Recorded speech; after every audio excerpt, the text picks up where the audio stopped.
Beggar's Banquet, the penultimate episode of MobLand Season 1, Episode 9, confronts the reality that the series is coming to an end.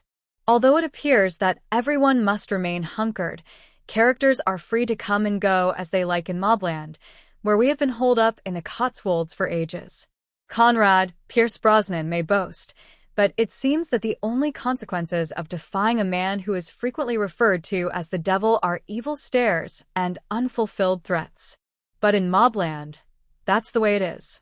Just as the plotlines gain significance in one episode, characters depart and return to the Cotswolds as they see fit, only to vanish once more. Conrad is only now bringing up his fentanyl idea with the Mexicans in Episode 9, so there hasn't been much real progress. The pilot for the series introduced fentanyl. If the climaxes in Beggar's Banquet are any indication, Season 1 could conclude in a variety of ways, none of which will likely provide satisfying resolutions. Going over every plot point in MobLand at this stage is not worth it. Despite their intersections, none of them appear to be more significant than the others, and they are not genuinely connected in any way. Although they should supposedly be connected, Richie's, Jeff Bell, encounter with the police feels entirely separate from Harry's, Tom Hardy, encounter with Kat, Janet McTeer. Some of the plots are even more distant. For instance, Bella's, Laura Pulver, scheme involving her father and Syrian arms dealers.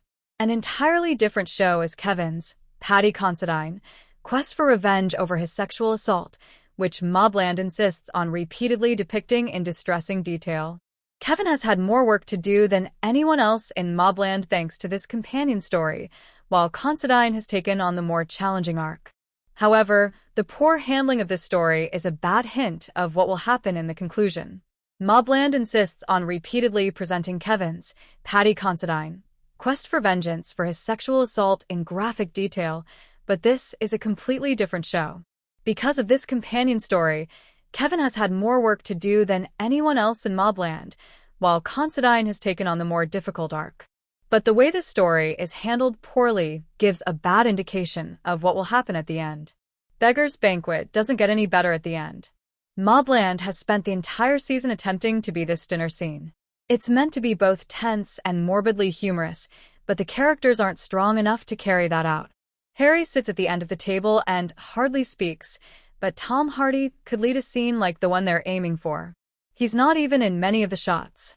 Rather, we concentrate on Jan, Joe and Froggatt, Conrad, Maeve, Helen Mirren, and their honored guest, Alice, Emily Barber.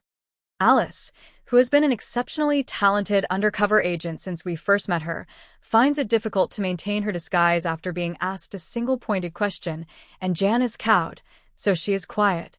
Thus, we are left with Maeve and Conrad, two characters that I am increasingly convinced are terribly miscast. The dinner is uncomfortable and not what MobLand had in mind.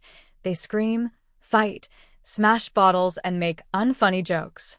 To top it all off, Maeve and Conrad reconcile as quickly as they stab each other in the throat with knives and bottles after being arrested. It is a miniature version of the series. Nothing that occurs affects what occurs next. Promises and threats are forgotten. In MobLand, the only thing that counts is that we move on to the next scene before we have to face the consequences of what has just transpired. Remember to like, share, and subscribe to my channel for more videos.